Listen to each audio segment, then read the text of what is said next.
madudurog. May mga tao pinagpadala ang Diyos sa'yo para kausapin ka. Umalis ka dyan, kinakaangkat ka, umalis ka dyan. Ako po'y naniniwala sa mga oras na ito. Kinakausap ka rin ng Panginoon. Hindi ko kayo personally kilala, pero ako'y naniniwala, kilala kayo ng Diyos.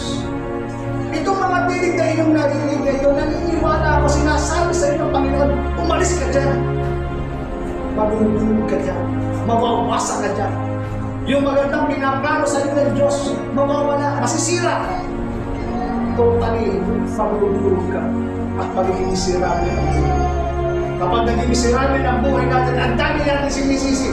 Si tatay kasi, si nanay kasi, ito kasi mga tao nito. Kung sino-sino na kasi nagsisi natin. Ikaw, kung bakit ka bumagsak, kung bakit tayo natulog dahil sa atin. Bakit?